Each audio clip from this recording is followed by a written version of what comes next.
نبی اکرم صلی اللہ علیہ وسلم فرماتے ہیں، اور بخاری کی روایت، اللہ تعالیٰ فرماتا ہے، حدیث قدسی، اللہ تعالیٰ فرماتا ہے جو شخص میرے دوست سے دشمنی کرتا ہے میں اس کے خلاف اعلان جنگ کر دیتا ہوں۔ کیا فرمایا اللہ تعالیٰ؟ جو میرے دوست سے دشمنی کرتا ہے میں اس کے خلاف اعلان جنگ کر دیتا ہوں۔ مطلب جو اللہ کے ولی ہوتے ہیں، یقین اللہ کے ولی ہوتے ہیں، اللہ کے دوست ہوتے ہیں، یاد رکھیے اللہ کے ولی ہوتے ہیں، تو اللہ تعالیٰ فرما رہا ہے جو میرے دوست سے دشمنی کرتا، اور اللہ کے دوست کون ہے؟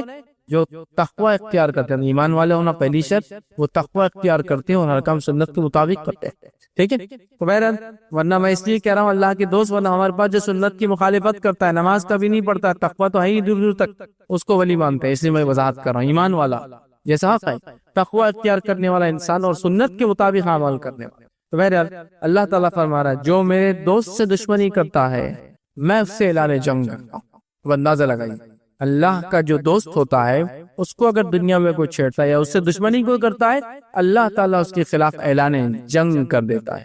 کیسے کرتا ہے؟ وہ جس نے دیکھا نتیجے اس کے سمجھ میں آتے ہیں۔ انبیاءوں کے ساتھ جس نے برا سلوک کیا ان کے نتیجے دیکھ لیجئے، صحابہ کے ساتھ جس نے برا سلوک کیا کیسی کیسی موتیں مرے ان کی زندگی دیکھ لیجئے، سلف صالحین پہ جس نے ظلم کیا ان کی زندگیوں کا مطالعہ کرے، خاص طور سے ان کی موتیں دیکھے، اور اس کے بعد معصوم مسلمانوں پہ جس نے بھی ظلم کیا ان کی زندگی کی حالت دیکھے، آپ کہیں گے واقعی میں اللہ تعالیٰ کیسا بدلہ لیتا ہے۔ چونکہ اللہ تعالیٰ جب دشمنی لیتا ہے اس کے خلاف تو وہ دشمنی واقعی میں نبھاتا بھی ہے۔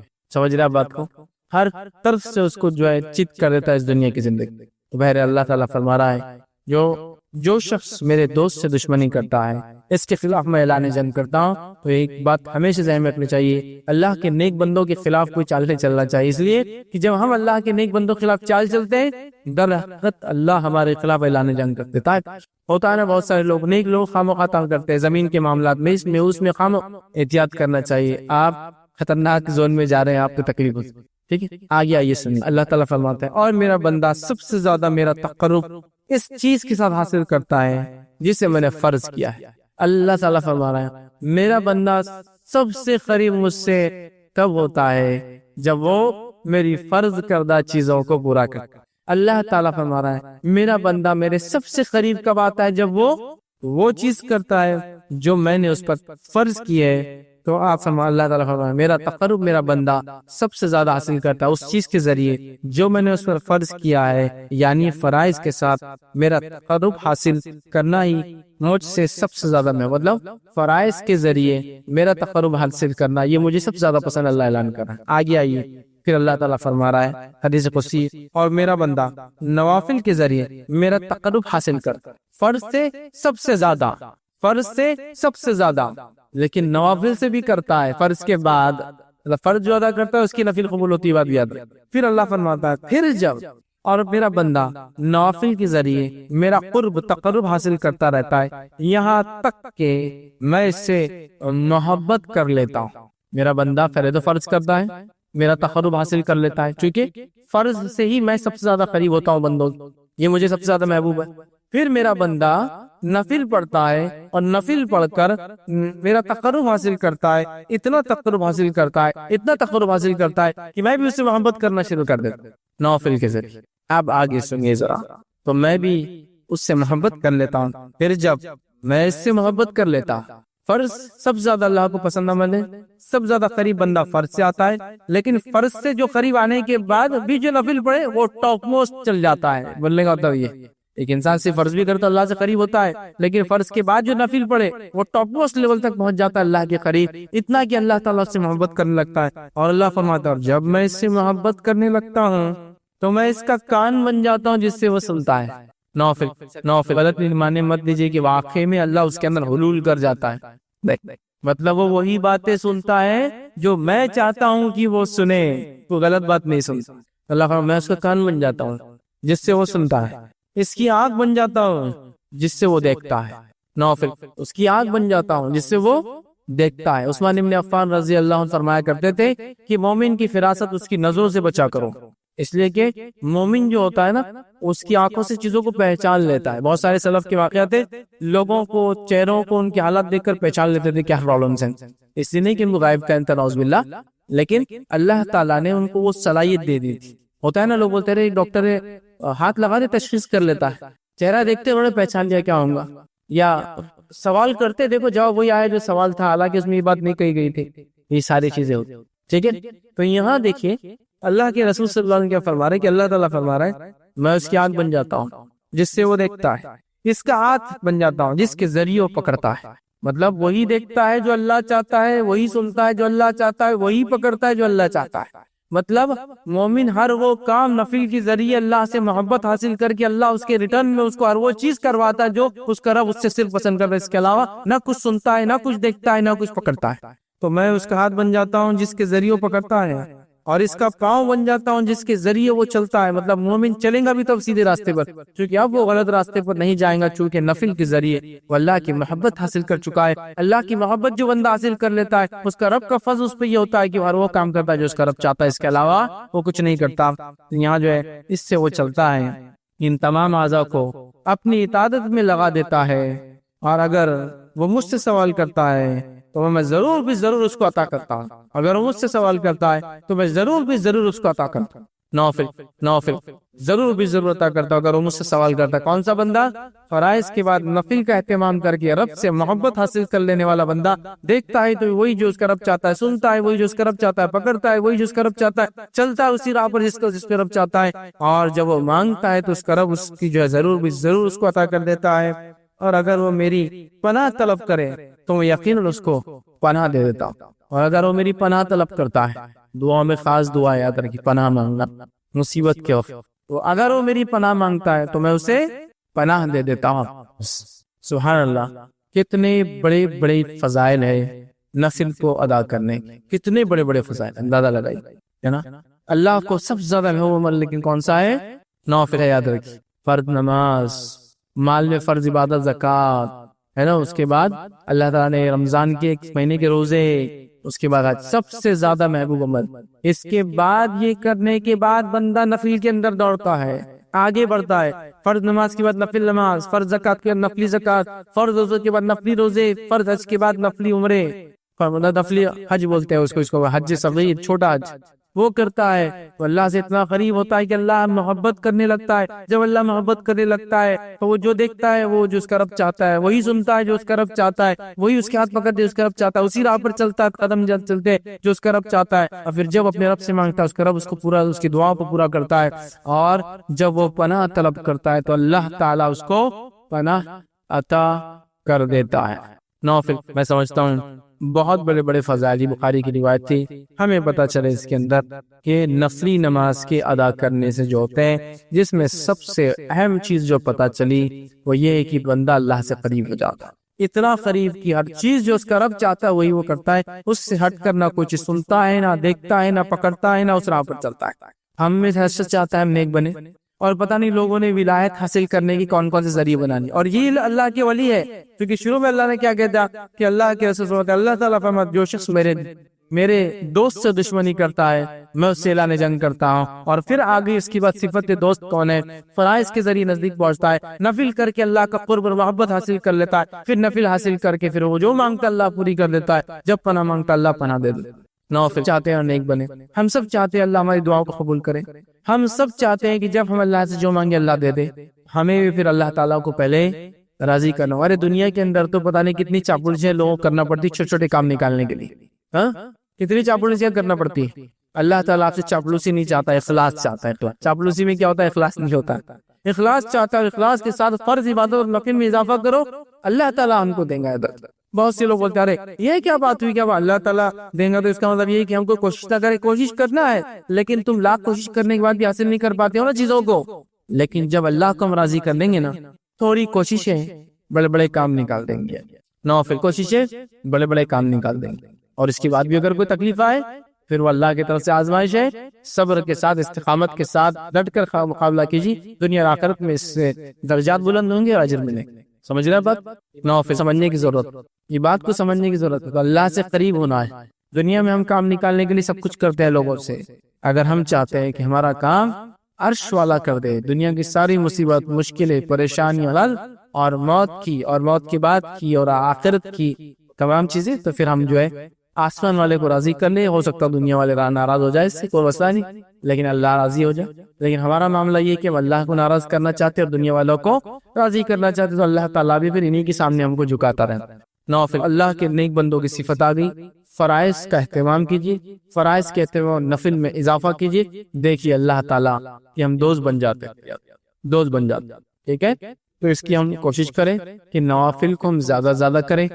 معصیت اللہ جن چیزوں سے ناراض ہوتا ہے ان کو ڈٹ کر کرتے ہیں، دنیا جن چیزوں سے ناراض ہوتی ہے اس کو چھوڑنے کی کوشش کرتے ہیں۔ مطلب اللہ جس سے ناراض ہو اس کی اتنی فکر نہیں ہوتی کہ اس کے چھوڑنے سے کیا ہوگا۔ دنیا اگر ناراض ہوتی ہے، حکومت اگر ناراض ہوتی ہے، ڈپارٹمنٹ اگر ناراض ہوتے ہیں، ہے نا، تو پھر ہم اس کے لیے سب کچھ کرتے ہیں۔ جیسا کہ میں یہ چاہتا ہوں کہ انکم ٹیکس میرے اوپر ریٹ نہ ڈالے، تو لہٰذا میں انکم ٹیکس ڈپارٹمنٹ کو وقتاً فوقتاً تمام وہ چیزیں فراہم کرتا رہتا ہوں اور ٹیکس پے کرتا رہتا ہوں۔ لیکن وہ خوف جو انکم ٹیکس ڈپارٹمنٹ کے تعلق سے دل میں ایک نظر آ رہا ہے، اتنا خوف زکوٰۃ کے معاملے میں نظر نہیں آتا ہے کہ اگر زکوٰۃ نہیں دوں گا تو جو ہے کائنات کا بنانے والا مالک میری پکڑ کرے گا۔ مطلب گویا انکم ٹیکس سے اس لیے ڈر لگتا ہے کہ ڈپارٹمنٹ پکڑ لیں گا، مال پر ہاتھ ڈالیں گا، ہے نا، عزت پر بات آ سکتی ہے، لوگ جب گرفتار ہو کے جائیں گے نہیں پے کرتا تھا، ہے نا۔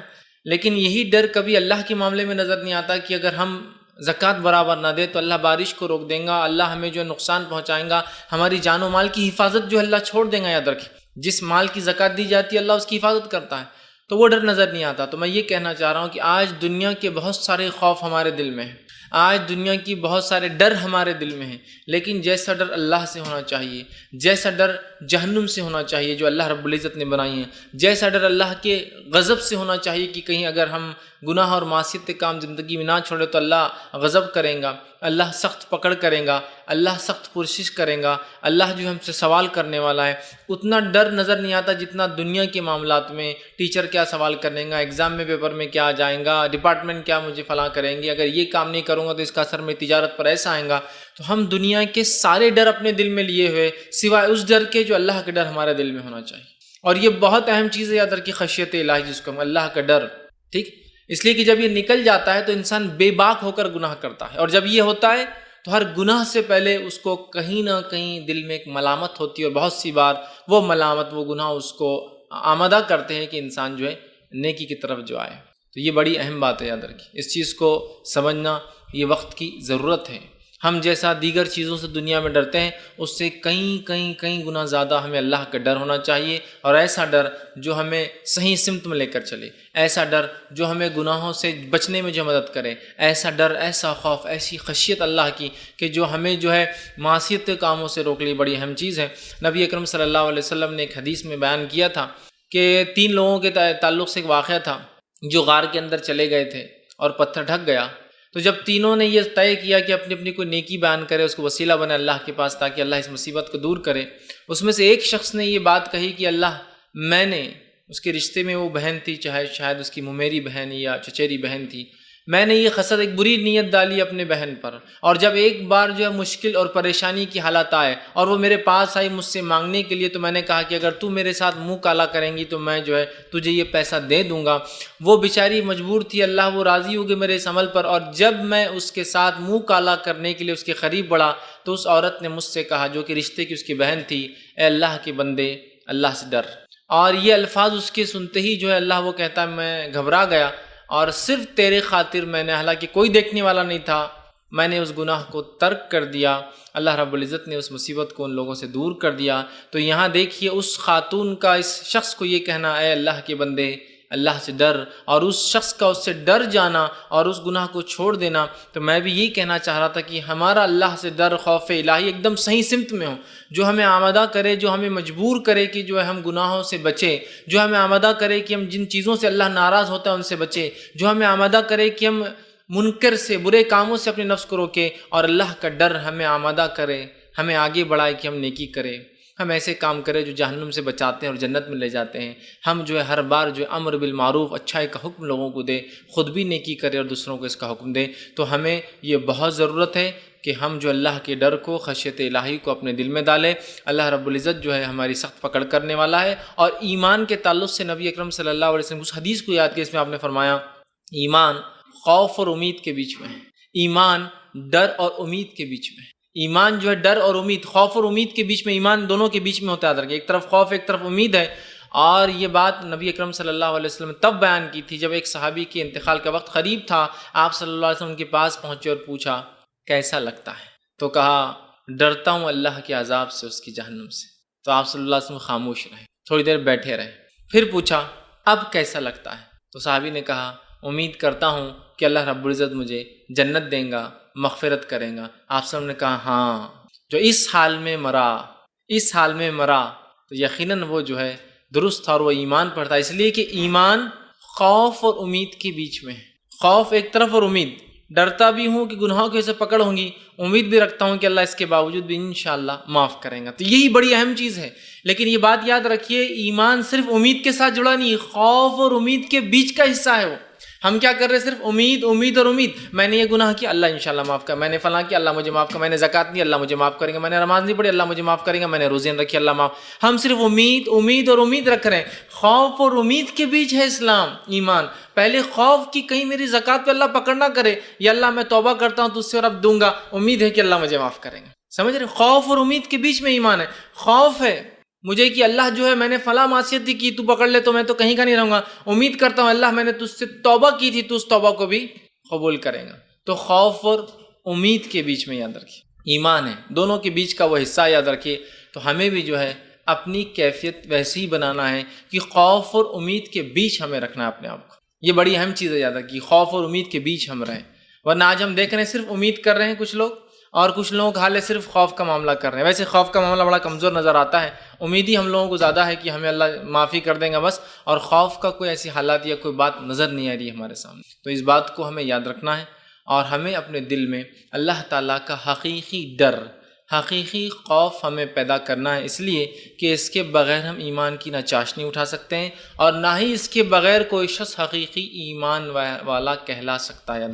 تو ہمیں اللہ کا ڈر ویسے اپنے نفسوں میں پیدا کرنا ہے جیسے اللہ کا ڈر پیدا کرنے کا حق ہے. یاد رکھیے حق ہے. آئیے چند باتیں میں آپ کے سامنے اسی عنوان کے تحت رکھنے کی کوشش کروں گا، جو کہ ایک بہت اہم عنوان ہے. ایسا عنوان جو انشاءاللہ ہمیں گناہوں سے بچائیں گا. ایسا عنوان کہ اگر یہ ڈر پیدا ہو جائے تو ہم جو ہے انشاءاللہ عزیز بہت سارے نیک کاموں میں آگے بڑھیں گے، اور معصیت کے اور برائی کے کاموں سے اپنی نفس کو روکتے رہیں گے. اللہ رب العزت نے اسی بات کو یوں فرمایا اپنی کتاب کے اندر سورہ سجدہ سورہ نمبر 32 آیت نمبر 15 سے لے کر 17 میں اللہ نے مومنوں کی کچھ صفت بیان کی. آئیے اس صفت کے بارے میں اللہ کیا فرماتا دیکھیے. اللہ فرماتا ہے انما یؤمن بآیاتنا الذین اذا ذکروا بها خروا سجدا وسبحوا بحمد ربهم ولا یستکبرون. اللہ رب العزت کہہ رہا ہے کہ اللہ فرماتا ہے ہماری آیتوں پر وہی لوگ ایمان لاتے ہیں، جنہیں جب کبھی نصیحت کی جاتی ہے، اللہ کی آیتیں سنائی جاتی ہے تو وہ سجدے میں گر پڑتے ہیں. کیا کرتے ہیں وہ لوگ؟ سجدے میں گر پڑتے ہیں. اور آگے اور اپنے رب کی حمد اور اس کے بعد اس کی تسبیح اور بڑائی بیان کرتے ہیں. حقیقت میں اللہ سے ڈرنے والے، حقیقت میں نیک بندے، حقیقت میں مومن بندے وہ ہیں کہ جب اللہ کی آیتیں ان کو سنائی جاتی ہے، ان کو نصیحت کی جاتی ہے تو ان کے دل کانپ اٹھتے اس نصیحت، اور وہ سجدے میں گر جاتے ہیں، اور وہ اللہ کی حمد بیان کرتے ہیں، وہ اللہ کی تسبیح بیان کرتے ہیں، اور وہ تکبر نہیں کرتے اپنے رب کے سامنے. مطلب اللہ کی آیتیں بتانے کے بعد نہ عمل کرنا تکبر کی علامت ہے. تو وہ تکبر نہیں کرتے اپنے رب کے سامنے، اور اللہ نے فرمایا وَهُمْ لَا يَسْتَكْبِرُونَ، اور وہ تکبر نہیں کرتے. تَتَجَافَ جُنُوبُهُمْ عَنِ الْمَضَاجِعِ، اور ان کے پہلو جو ہے وہ بستروں سے دور ہوتے ہیں. مطلب وہ راتوں کے وقت اللہ کی عبادت کرتے ہیں. دیکھیے ایک تو مومن کی صفت آیتیں سنائی تو دل نرم ہو جاتا ہے، بات کو سن لیتے ہیں، تکبر نہیں کرتے، اور جیسی اللہ کی آیتیں سنائی جاتی ہے تو سجدے میں گر پڑتے ہیں اور اس کی بڑائی بیان کرتے ہیں، اس کی حمد و ثنا بیان کرتے ہیں. یہ ان کی صفت. دوسرا آگے اللہ رب العزت کیا فرماتا ہے؟ اور ان کے پہلو بستروں سے الگ ہوتے ہیں، مطلب رات کی نماز قائم کرتے ہیں تو بستروں سے الگ رہتے ہیں. پھر فرمایا جو ہے مزہ یدعون ربهم خوفا وطمعا، اور اپنے رب کو وہ آواز دیتے ہیں، دعائی دیتے ہیں، دعا کرتے ہیں، پکارتے ہیں. کیسے؟ خوف اور امید کے ساتھ. اپنے رب کو آواز دیتے ہیں خوف اور امید کے ساتھ، چونکہ ایمان اس کے بیچ میں ہے. تو اللہ فرماتا ہے اپنے رب کو خوف اور امید کے ساتھ جو ہے پکارتے رہتے ہیں. اور پھر فرمایا تمام وَمِمَّا رَزَقْنَاهُمْ يُنْفِقُونَ، اور جو کچھ اللہ نے دیا اس میں سے وہ جو ہے خرچ کرتے ہیں. پھر اللہ نے فرمایا فَلَا تَعْلَمُ نَفْسٌ مَّا أُخْفِيَ لَهُم مِّن قُرَّةِ عَيْنٍ، اور وہ نہیں جانتے، ان کی نفس نہیں جانتی کہ ان کے رب نے ان کی آنکھوں کی کیسی ٹھنڈک تیار کر رکھی ہے. مطلب جنت کی بات ہو رہی کہ وہ لوگ جانتے نہیں، حالانکہ ان کی آنکھوں نے دیکھا نہیں ہے کہ ان کے رب نے کیا ٹھنڈک تیار کر رکھی، پھر بھی وہ اللہ کی آیتوں پر نرم ہوتے ہیں، سن لیتے ہیں، سجدے میں گرتے ہیں، تکبر نہیں کرتے، راتوں میں نمازیں قائم کرتے ہیں، اللہ نے رزق دیا خرچ کرتے ہیں، خوف اور امید سے اللہ کو پکارتے ہیں، اللہ نے فرمایا اور وہ حالانکہ جانتے نہیں کہ ان کے رب نے ان کے لیے کیا تیار کر رکھا آنکھوں کی ٹھنڈک کے لیے، مطلب چونکہ غائب کی بات جنت ہے، جزاء بما كانوا يعملون، یہ بدلہ ہوگا ان لوگوں کا جو دنیا میں وہ کیا کرتے تھے۔ تو یہاں مومنوں کی جب صفت گنوائی تو ایک صفت گنوائی خوفوں، کہ وہ خوف کے ساتھ اپنے رب کو آواز دیتے پکارتے ہیں، خوف اور امید کے ساتھ اپنے رب کو پکارتے ہیں۔ ٹھیک، تو ہمیں بھی اس بات کو سمجھنا ہے کہ اللہ کا ڈر، خشیت الہی ایک بڑی اہم چیز ہے، اور اپنی نفسوں میں ہمیں پیدا کرنا ہے، اپنی اولاد کی تربیت اس پر کرنا ہے، اپنے آپ کو اس کے لیے تیار کرنا ہے، ورنہ اگر یہ پارٹ، یہ حصہ نکل گیا تو جس بے باکی سے آج دنیا کی محبت کا اظہار کرتے ہیں، دنیا کے پیچھے بھاگ رہے ہیں، وہ کبھی ختم ہونے والی یاد رکھیے۔ جب تک کہ ایک انسان اللہ کا ڈر حقیقی معنوں میں اپنے دل میں نہ ڈال لے، جیسا کہ صحابہ، تابعین، تبع تابعین کی ہم زندگی دیکھیں، سلف صالحین کی، حقیقت میں وہ اپنے رب سے ڈرنے والے تھے اور خوف اور امید کے ساتھ اپنی زندگی جیتے تھے۔ آج افسوس کی بات ہے ہم صرف امید امید امید اور امید کے ساتھ جی رہے ہیں، جبکہ خوف اور امید دونوں کے بیچ میں ایمان ہے۔ خالی امید کے ساتھ ایمان جڑا نہیں ہے، خوف بھی ہو امید بھی ہو، اس دونوں کے بیچ میں ایمان ہے۔ تو ہم صرف جو ہے خوف کی بات، ہم ایمان کی بات مطلب جس کو کہیں گے، ہم صرف بات کریں امید کی، خوف بھی ہونا چاہیے۔ نبی اکرم صلی اللہ علیہ وسلم نے حدیث میں جو ہے اس تعلق سے اللہ کے ڈر، خشیت الہی کے تعلق سے بیان کیا، اور یہ جو ہے روایت جامع ترمذی کی ہے۔ آپ صلی اللہ علیہ وسلم نے فرمایا اور کہا، اللہ سے ڈرنے والوں کے تعلق سے حدیث ہے، اور یہ حدیث قدسی ہے۔ آپ صلی اللہ علیہ وسلم نے فرمایا اور کہا، اخرج من النار من ذکرنی یوما او خافنی فی مقام۔ اللہ رب العزت فرماتا ہے اور کہتا ہے اخرج من النار، کہ اللہ رب العزت روز قیامت یہ حکم دیں گا فرشتوں کو، اخرج من النار، نکال لاؤ ان لوگوں کو جہنم کی آنکھ سے۔ حدیث قدسی مطلب حدیث قدسی وہ حدیث ہوتی ہے جس میں اللہ کے رسول صلی اللہ علیہ وسلم سیدھا اللہ سے بیان کرتے ہیں، تمہارا رب بیان کرتا، اللہ نے بیان کیا۔ تو اللہ کیا بیان کر رہا ہے سنیے، کہ اللہ تعالیٰ روز قیامت حکم دیں گا کہ آگ میں سے نکال لاؤ فرشتوں، کن لوگوں کو؟ من النار ذکرنی یومن، جس نے مجھے یاد کیا ہو کبھی کسی دن، مطلب سچے دل سے۔ یاد تو ہم روز ہی کرتے ہیں اللہ کو، لیکن سچے دل سے نہیں۔ قرآن بھی پڑھ رہے ہیں تو خیالات کہیں اور رہے، نماز بھی پڑھ رہے تو خیالات کہیں اور رہے، تسبیحات بھی پڑھ رہے تو سارے مسجد کا چکر لگا لے رہے کہ کون کیا کر رہا ہے، تو ہر چیز میں سچے دل سے جس نے مجھے ایک دن بھی یاد کیا ہو نکال لاؤ۔ اور آگے فرمایا یومن او اخافنی فی مقام، اور کبھی مجھ سے ایک بار ڈرا ہو اس کو بھی نکال کے لا لو جہنم سے۔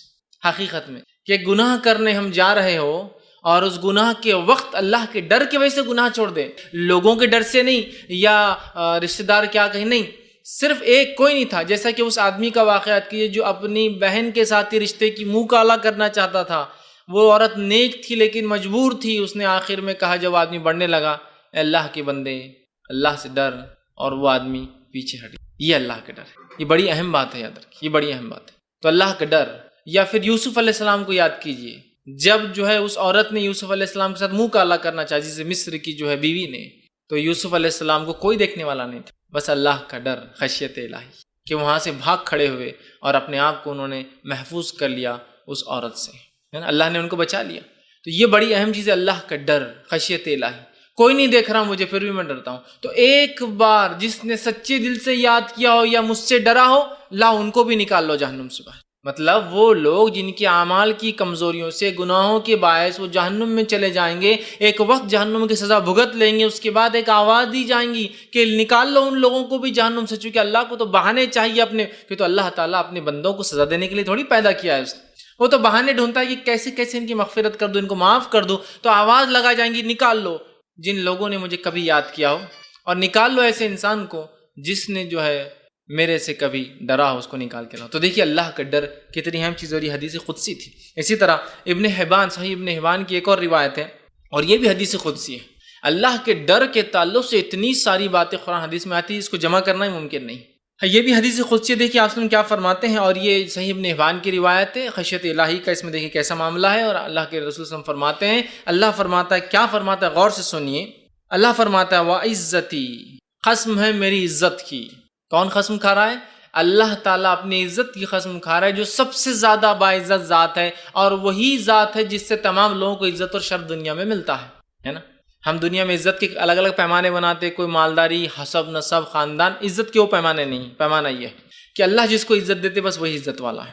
وَعِزَّتِي، اللہ کہہ رہا ہے تو عزت کی قسم ہے میری، خود اللہ اپنی قسم کھا رہا ہے کہ میری عزت کی قسم ہے، لا اجمع علی عبدی خوفین و امنین، میں کبھی بھی اپنے بندوں پر 2 خوف اور 2 امن کو ایک ساتھ جمع نہیں کروں گا۔ سبحان اللہ، کیا معنی 2 خوف اور 2 امن کو اللہ ایک ساتھ جمع نہیں کریں گا؟ آگے خود اللہ رب العزت اپنے نبی کو بتا رہا ہے حدیث قدسی میں کیا معنی ہے۔ اللہ فرماتا ہے اذا اخافنی فی الدنیا، جو دنیا میں مجھ سے ڈرا، تو اللہ فرماتا دنیا امنتہ یوم القیامہ، تو میں اس کو قیامت کے دن امن دے دوں گا۔ پھر آگے فرمایا وَإِذَا أَمِنَنِي فِي الدُّنْيَا، اور جس کو دنیا میں امن دے دیا، أَخَفَتْهُ فِي الْآخِرَةِ، تو اس کو میں خوف دوں گا آخرت میں۔ اس کا کیا معنی ہے؟ معنی یہ ہے جو انسان دنیا میں اللہ سے ڈرتا رہا اور برائی سے رکتا رہا تو آخرت میں امن میں رہیں گا، اور جو انسان دنیا میں اللہ سے بے باک ہو کر جو چاہے کرا، مطلب دنیا کی زندگی امن سے گزار لیا، تو آخرت میں اللہ کا خوف اس کو ملے گا۔ میں 2 خوف اور 2 امن کو کسی بندے پہ اللہ فرمانا جمع نہیں کروں گا۔ جو دنیا میں خوف سے جی آخرت میں امن ملیں گا، جو دنیا میں امن سے جی آخرت میں خوف ملیں گا۔ یہ امن سے مراد دنیا میں من چاہا کام کیا تو آخرت میں جو ہے ڈریں گا، وہ جہنم میں جائیں گا، اور دنیا میں مجھ سے ڈر کر عمل سے رکتا رہا برے کاموں سے تو جنت میں امن کے ساتھ رہیں گا۔ تو اللہ رب العزت 2 امن اور 2 خوف کو اپنے بندے پر جمع نہیں کرتا ہے۔ تو دنیا میں ڈر گیا، آخرت میں نکل گیا، کامیاب ہو گیا۔ دنیا میں نکل گیا کہ جو چاہے کیا، آخرت میں ڈر گیا، سمجھ رہے ہیں؟ اور آخرت کا ڈر جہنم ہے، اور دنیا کا ڈر عمل کرنے کا دل تو چاہتا ہے، لیکن اللہ نے چونکہ منع کیا نہیں کر سکتا، بس یہ ہے۔ بہت سے لوگ بولتے ہیں اللہ نے یہ دل میں ڈالنا ہی نہیں تھا بات گناہ کی، کتنا مزہ آتا تھا نا۔ تو جب دل میں گناہ کی بات رہتی نہیں تو پھر نیکی اور بدی کا معاملہ ہی کہاں ہوتا، اور جنت جہنم کا فیصلہ ہی کیوں کرتا؟ اللہ فرشتوں کے ساتھ ہم کو پیدا کرتا، بولتا جاؤ تم بھی گھومتے رہو بس۔ یہ ایک اللہ نے ایسا کیوں کیا، کیوں ہم کو پیدا کیا، یہ اس کی مرضی تھی، واللہ عالم، یہ ہم نہیں جانتے۔ اور مالک سے غلام کو کوئی حق نہیں ہے پوچھنے کا، سوائے اس کے کہ مالک خود بتا دے کہ بھائی کیوں میں نے کیا یہ، لیکن ہم کو حق نہیں چیلنج کرنے کا۔ اب کام یہ ہے کہ ہم پیدا کر دیے گئے ہیں، جو کہا جا رہا ہے بس عمل کیا جائے، بس ختم، یہ اب کام ہے ہمارا۔ اب ہم سوچیں گے نہیں اللہ نے ہم کو خامخواہ پیدا کر دیا، اب ہم سے سوال کریں، نہیں، ہو گیا۔ اب جو بتایا جا رہا ہے وہ کرنا ہے، کیوں کیا وہ بعد میں اللہ تعالیٰ کا فضل ہوگا ہم پہ رحم کی، بتا دے نہ بھی بتائے تو اس کی مرضی، سمجھ رہا بات کو؟ تو پیدا کر دیا، اب کام کرنا ہے ہم کو، اچھے نیکی کرنا ہے، یاد رکھیے۔ تو یہاں دیکھیے کہ اللہ تعالیٰ نے جس کو دنیا میں جس نے خوف کھایا، تو ہم دیکھیے خشیت الہی کی اہمیت، آخرت میں امن میں رہ گیا۔ اور دنیا میں جس نے موج مستی کر لی، منمانی کر لی، دنیا کی زندگی گزار لی اس کے مطابق اچھی، تو آخرت میں اس کو بہت ڈرنا پڑے گا اپنے رب سے۔ تو 2 خوف اور 2 امن کبھی جمع نہیں کرتا اللہ تعالیٰ ایک بندے پر۔ صحیح بخاری کی ایک روایت ہے، اور اس روایت کے اندر بھی دیکھیے ایک شخص کا خوف الہی، اللہ کا ڈر، اللہ سے جو وہ ڈرتا تھا، گاڈ فیئرنگ تھا وہ، اس ڈر نے اس کے ساتھ کیا کیا ذرا سنیے۔ صحیح بخاری کی روایت ہے، ابو ہریرہ رضی اللہ عنہ حدیث کے راوی فرماتے نبی اکرم صلی اللہ علیہ وسلم نے فرمایا، کہا کہ تم سے پہلے زمانے میں ایک شخص تھا، اس شخص کی جب موت کا وقت قریب آیا تو اس نے اپنے بیٹوں کو بلا کر کہا جب میں مر جاؤں تو مجھے جلا دینا، جلا کے میری راکھ کو پیسنا اور مختلف پہاڑوں پر مختلف زمین پہ جا کر اس کو ہوا کے ساتھ اڑا دینا۔ کیوں؟ تو آگے وہ کہتا ہے جلا دینا اور میری راکھ پیس کر ہوا میں اڑا دینا، اللہ کی قسم اس نے مجھ پر اگر گرفت کی تو مجھے سخت سزا دیں گا، اور ایسی سزا کہ کسی کو اس نے نہیں دی ہوں گی۔ بیٹوں سے کیوں کہا اس نے مجھے جلا کے اڑا دینا؟ کہ اللہ کی قسم میں نے اتنے گناہ کیے زندگی میں کہ اللہ میری مرتے ہی گرفت کریں گا، اور ایسی سخت گرفت کریں گا میرے گناہوں کی وجہ سے کہ جیسی گرفت اس نے کسی کی آج تک کی ہی نہیں ہوں گی۔ مطلب وہ انسان بہت زیادہ گناہ کر چکا تھا، اور اس کا اللہ سے جو ڈر تھا اس گناہوں کی وجہ سے، اس ڈر نے اسے مجبور کیا کہ اپنے بیٹوں کو ایسی وصیت کرے۔ اس کے بیٹوں نے چونکہ اس نے وصیت کی تھی، وہ مر گیا، اس سے جلایا، اس کی راکھ کو پیسا اور الگ الگ جگہ پہ اڑا دیا۔ اللہ رب العزت نے جو ہے فوراً حکم دیا زمین کو، اور ایک حکم سے وہ آدمی جمع ہو کے اللہ کے سامنے کھڑا ہو گیا۔ اب اللہ نے اس سے سوال کیا، میرے بندے کیوں کر کے آیا تھا ایسی وصیت دنیا میں کہ مجھے جلا دینا، جلا کے اڑا دینا الگ الگ جگہ، کیوں کر کے آیا تھا ایسی وصیت؟ تو وہ جو ہے حکم دے تو وہ جمع ہو گیا، وہ شخص زندہ تیار ہو گیا۔ اللہ نے پوچھا، اللہ نے اسے فرمایا تجھے کس چیز نے ایسا کرنے پر آمادہ کیا؟ تو اس نے کہا اللہ تیرے خوف نے، میرے گناہ اتنے زیادہ تھے دنیا میں کہ تیرا ڈر مجھے لگا کہ میرے رب کے سامنے کیا جواب دوں گا، رسوا ہو جاؤں گا نا اللہ کے سامنے، تو میں کیا جواب دوں گا، تیرے ڈر نے مجھے یہ مجبور کیا۔ اللہ رب العزت اس کے اس ڈر سے اتنا خوش ہوا کہ اسے بخش دیا اور مغفرت کر دی۔ خوف الہی اتنی بڑی چیز ہے کہ ایک گناہ گار انسان کے گناہ بھی بخشے جا سکتے ہیں اگر حقیقی اللہ کا ڈر ہو. یہ نہیں کہ بس نماز ہوئی، نماز کے بعد کچھ تو بھی کرے توبہ توبہ توبہ توبہ. بہت سے لوگ کرتے ہیں بس چلو اب گناہ ہو گئے معاف، لیکن پھر نماز سے نکلے وہی نیت کے ساتھ کہ اب اگلے کو دھوکہ کیسا دوں. حج کو گئے توبہ توبہ توبہ توبہ، اب کوئی گناہ نہیں، لیکن حج اس لیے کر کے آیا کہ پرانا اکاؤنٹ کلیئر ہو جائے، اب نئے سے سرے سے جرم کروں.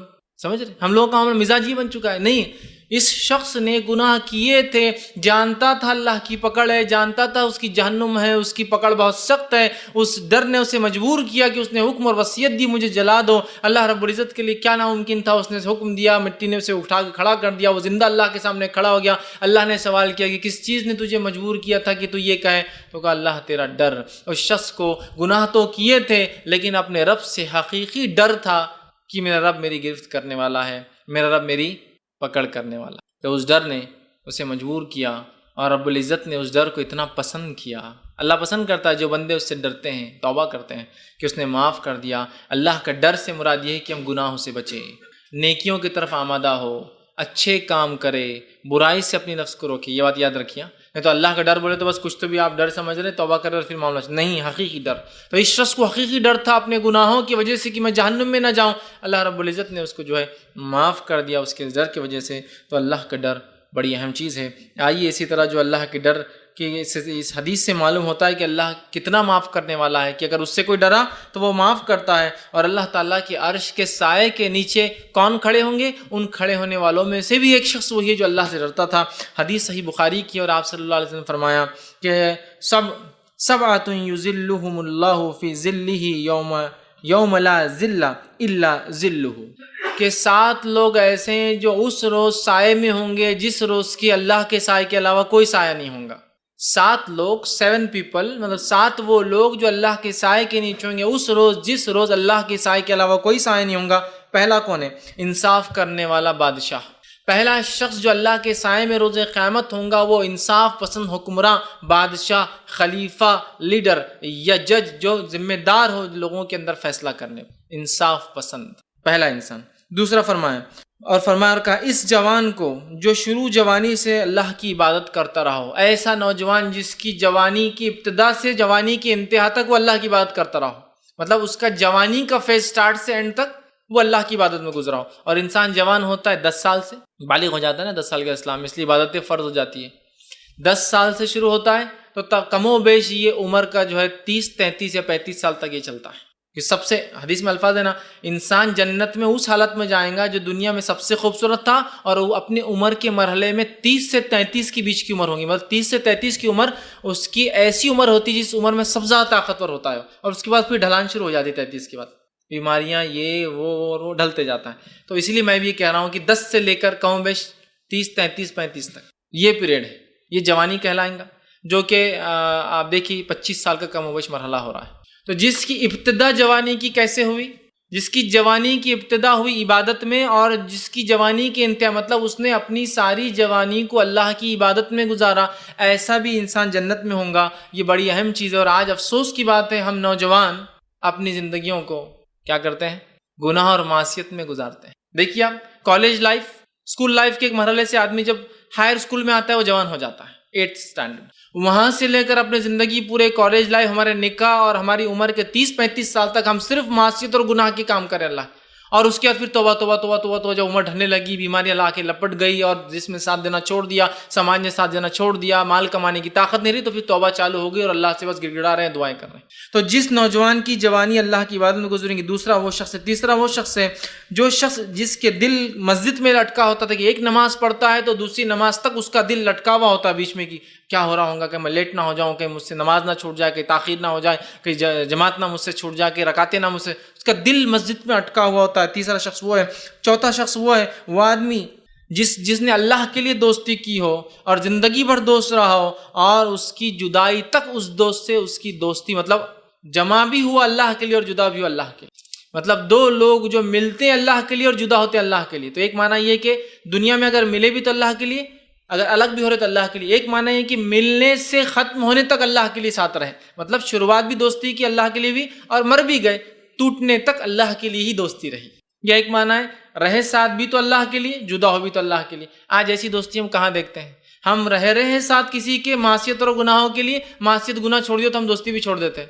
سب سے زیادہ دوست اچھے کون ہے؟ جو پیسہ خرچ کرتا ہے، حرام کاری کروا رہا ہے، فلاں، یہ بہت اچھا دوست۔ ارے یار وہ بند کر دیا تو اپن نے جانا چھوڑ دیا اس کی وجہ سے، ہے نا؟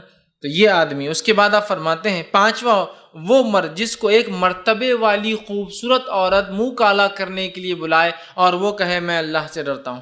کیوں کہا مرتبے والی خوبصورت عورت؟ اس لیے ایک چیز تو اس کے مرتبے کی وجہ سے ڈر نہیں ہے کہ راز فاش ہوگا، اسٹرانگ لیڈی ہے نا، بہت اس کا مقام ہے، سمجھے؟ تو راز فاش ہونا ممکن نہیں ہوتا ہے، چھوٹے موٹے لوگوں کے راز جلدی فاش ہوتے ہیں، بڑے لوگوں کے راز فاش نہیں ہوتے ہیں۔ ایک تو مرتبہ ہونے کی وجہ سے وہ کیس دبا سکتی ہے، آسانی سے معاملات کو مٹا سکتی ہے، اس کا مرتبہ ہے نا۔ دوسرا نہ صرف مرتبہ ہے، وہ خوبصورت بھی ہے، اس میں ایک اٹریکٹیو پارٹ بھی ہے۔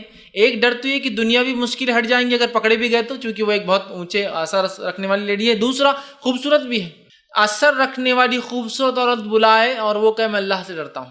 اس لیے کوئی بدصورت عورت بلائے تو انسان ویسے بھی جاتا نہیں، اثر وسر نہیں تو اس کو کوئی اٹریکشن، سمجھ رہے آپ؟ تو خوبصورت بھی ہے، اثر رکھتی ہے اور بلا رہی ہے، اور یہ تب کہہ رہا ہے، حالانکہ ڈر نہیں ہے، دنیا کا ڈر نہیں، میں اللہ سے ڈرتا ہوں۔ اس کے بعد آپ فرماتے ہیں چھٹا، وہ جس نے اکیلے جو ہے تنہائی میں چھپا کر صدقہ دیا ہو، ایسا صدقہ دیا ہو کہ ایک ہاتھ سے دیا ہو تو دوسرے ہاتھ کو نہ پتا، سیدھے ہاتھ سے دیا ہو تو الٹے ہاتھ کو نہ پتا، ایسا خاموشی میں اس نے ڈونیشن دیا، صدقہ دیا، چندہ دیا، عطیات دیتا تھا کہ ایک ہاتھ سے دیا تو دوسرے ہاتھ کو پتہ نہیں۔ اس کا یہ ہرگز معنی نہیں کہ ایک ہاتھ چھپا کر دینا ہے، معنی یہ ہے کہ اس نے جب دیا تو کوئی شہرت نہیں چاہی، کوئی نام نہیں چاہا، کوئی ریاکاری نہیں تھی، کوئی نہیں چاہتا تھا کہ وہ سلام کرے جھک کر کہ مجھے زکوٰۃ چندے صدقات دیتے ہیں، کچھ نہیں، دے دیا، معاملہ ختم ہو گیا۔ اور ساتواں، وہ انسان عرش کے سائے میں ہوں گا۔ آپ سے فرماتے ہیں اور کہتے ہیں وہ شخص جس نے اکیلے میں تنہائی میں اللہ کو یاد کیا ہو اور اس یاد کرنے سے اس کی دونوں آنکھیں بہہ پڑی ہو، دونوں آنکھوں سے آنسو نکلا ہو۔ 7 لوگ جو اللہ کے سائے میں ہوں گے جس دن کوئی سائے نہ ہوگا، آخری 7واں انسان وہ ہے جو اللہ کے ڈر سے رویا ہو۔ ٹھیک، حدیث کے الفاظ ہے وہ شخص جس نے اکیلے تنہائی میں اللہ کو یاد کیا تو اس کی دونوں آنکھیں بھیگ گئی، بہہ پڑی۔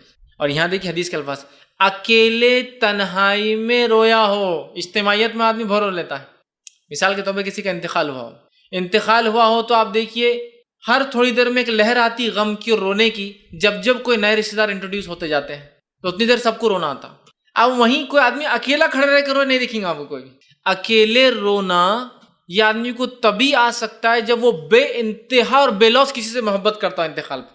تو اسی طرح اللہ سے اکیلے میں ڈر کر رویا۔ اجتماعیت میں کوئی بھی رو لے رہا ہے، دعائیں ہوتی اجتماعیت، دیکھیے لوگ کتنا زور زور سے رو رہے ہیں، ان کے رونے کے مقابلے میں ان کی زندگی کے عمل نظر نہیں آ رہے کہ زندگی میں اتنا ڈر، جتنا رو رہا ہے اتنا ڈرتا ہو کہ معاملات میں اتنا صحیح ہوں۔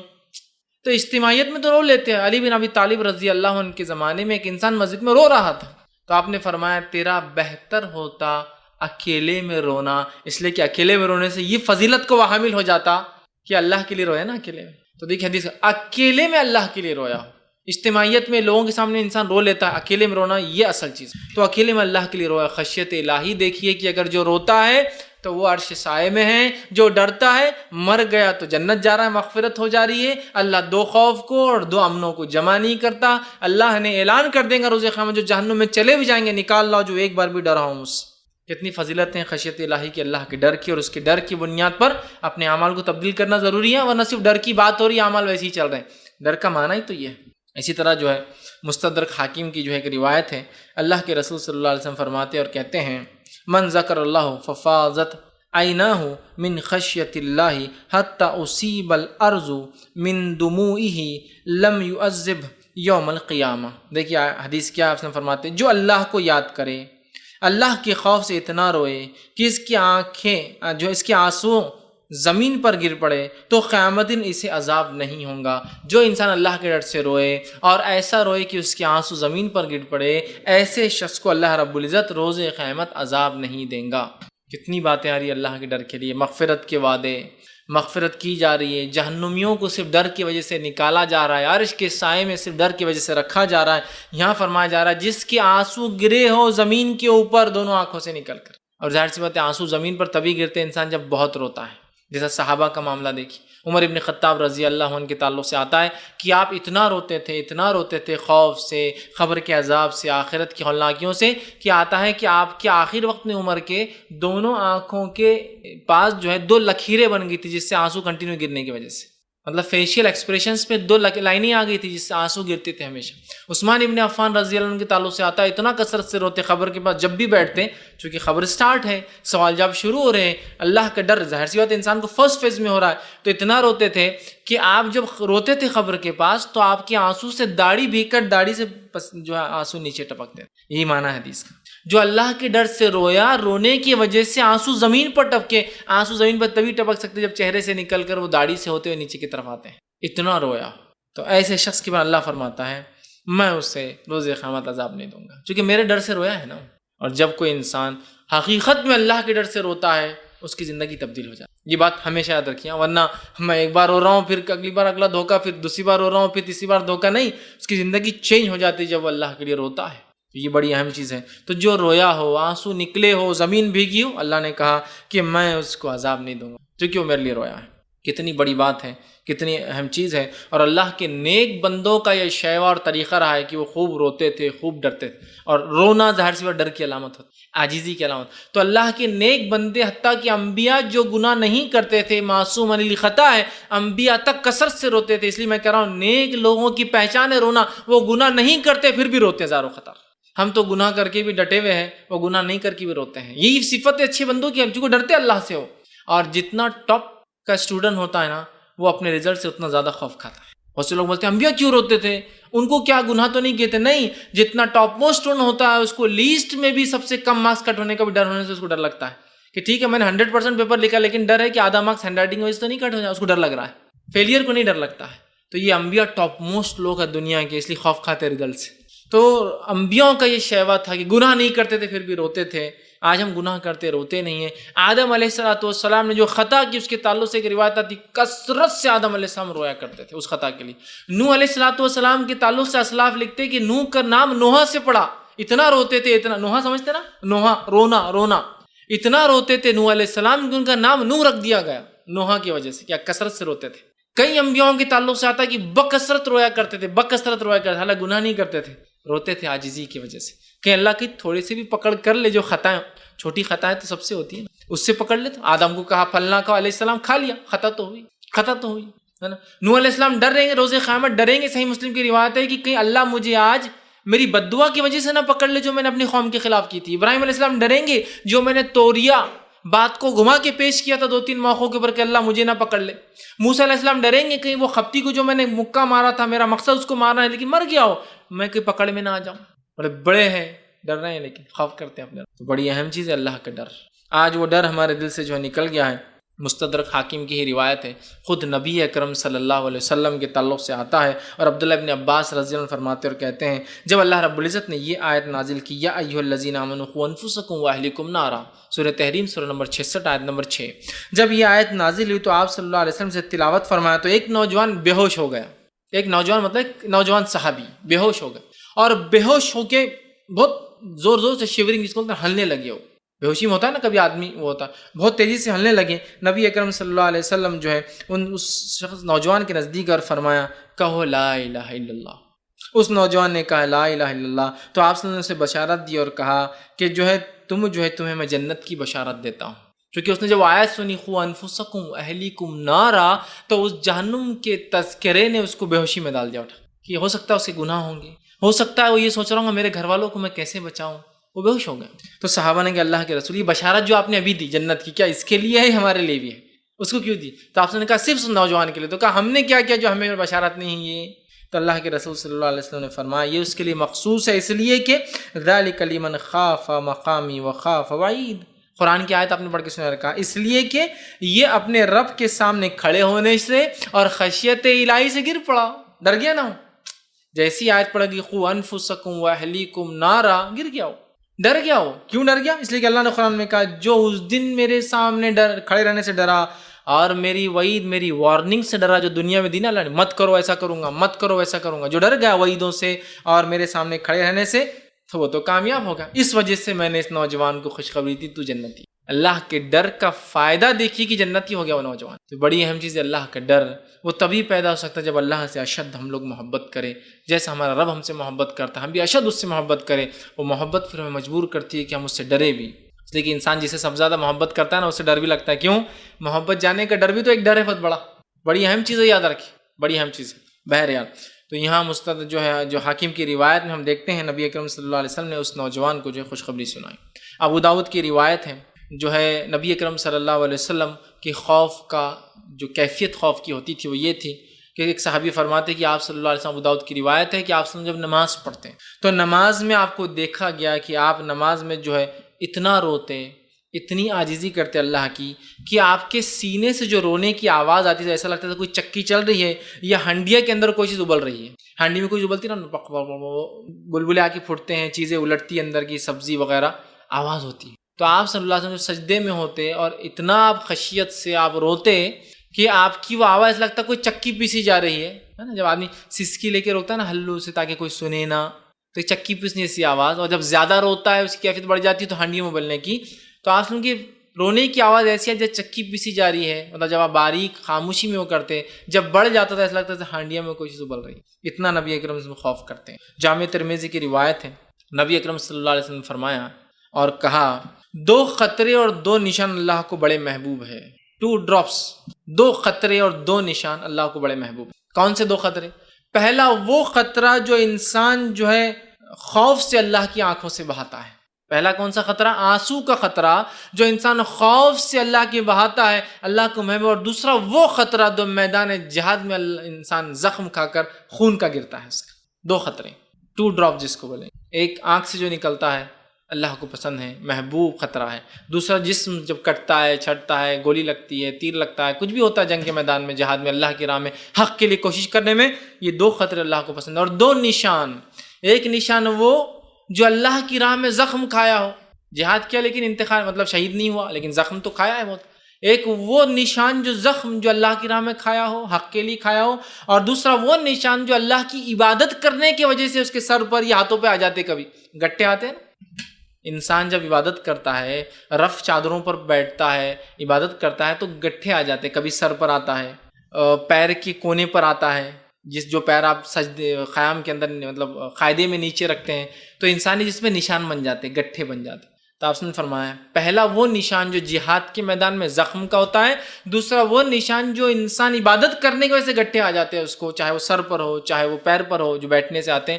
یہ 2 نشان اللہ کو بڑے پسند ہیں۔ تو اس حدیث میں بھی پہلا وہ خطرہ جو آنکھ سے گرا ہو، تو یہاں بھی دیکھیے خوف الہی کی اہمیت، بہت پسند ہے اللہ کو یہ خطرہ، اتنا پسند ہے کہ مغفرت کر دیتا اللہ، اس کے معاف کر دیتا۔ ایک بار بھی کیا ہوں گا اور گناہ گار جہنم میں جائیں گا، لیکن یاد رکھیے توحید پرست ہونا تمام چیزوں کے لیے شرط ہے۔ توحید نہیں ہے تو پھر یہ تمام یہ جو ایک خطرہ بھی بایا ہو، یہ سب کچھ کام نہیں آنے والا ہے، زندگی بھر بھی روتے رہو تو کام نہیں آئے۔ توحید کے بعد ہمارے بہت سارے لوگ خوف الہی کا ایسا اظہار کرتے ہیں کہ دیکھ کر رشک ہوتا ہے، لیکن ان کی جب عقیدے کو دیکھتے ہیں تو وہ شرک کرتے ہیں، تو یہ شرک کرنے کی بنیاد پہ تھوڑی خوف الہی فائدہ دینے والا ہے۔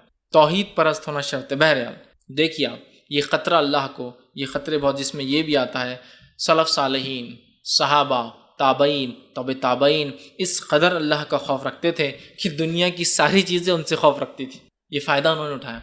ہمارے صحابہ سلف صالحین اتنا جو ہے اللہ کا ڈر رکھتے تھے کہ دنیا کی ساری چیزیں ان سے ڈرتی تھی، اور آج ہم جو ہے اللہ کا اتنا خوف ڈر نہیں رکھتے، اس کی وجہ سے دنیا کی ہر چیز سے ہم کو ڈر لگتا ہے، ہر چیز سے ڈر لگتا ہے نا۔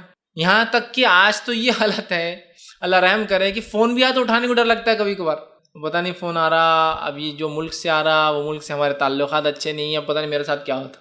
اپنے رشتہ داروں کو بھی کوئی آدمی فون لگاتا تو اپنے موبائل سے لگاتا، باہر جا کے STD سے لگاتا ہے، نہیں وہ میرا، اتنا تو ڈر ہے ہم کو دنیا بھر کی چیزوں۔ تو صحابہ کا معاملہ، تابعین کا، خود نبی اکرم صلی اللہ علیہ وسلم کا معاملہ ہم دیکھتے ہیں کہ اتنے بے باک تھے، اتنا اللہ سے ڈرتے تھے کہ دنیا کی تمام چیزیں ان سے خوف کھاتی تھی۔ اور جب ہم نے دنیا اللہ کا ڈر چھوڑ دیا تو دنیا کے سارے ڈر ہمارے دل میں آ کے بیٹھ گئے، سارے ڈر بیٹھ گئے، بیٹھے نہیں بیٹھے سارے ڈر آج بیٹھ گئے، سارے ڈر بیٹھ گئے۔ کیا عزت تھی، کیا مقام تھا صحابہ کا۔ آپ دیکھیے ابو ایوب انصاری رضی اللہ عنہ، 80 سال کی عمر ہے، جہاد کا اعلان ہوتا ہے قسطنطنیہ، کانسٹینٹینپل، استنبول کے خلاف، جو کہ اس زمانے میں عیسائیت کا جو ہے گڑھ تھا، وہ مرکز تھا قسطنطنیہ کانسٹینٹینپل، اعلان ہوتا ہے اور ابو ایوب انصاری کہتے ہیں میں بھی چلوں گا۔ لوگ کہتے تم 80 سال کے ہو چکے ہو، بوڑھے ہو چکے ہو اور بیمار تھے سخت، کہا نہیں پھر بھی میں چلوں گا، کیونکہ تو اللہ کی راہ میں جہاد کی فضیلت ہی اتنی ہے۔ لیکن یہ تمام چیزیں توحید کے بعد، اس کے بعد اعمال، نماز، روزہ، زکوٰۃ، تمام چیزوں کی باتیں، بندوں کے حق ادا بھی کرنا اس میں شامل ہے، ورنہ گھر ہے ماں بیمار پڑی اور آپ بول رہے چلو، اللہ نہیں ہوتا۔ آپ کے پاس ایک شخص آیا کہ اللہ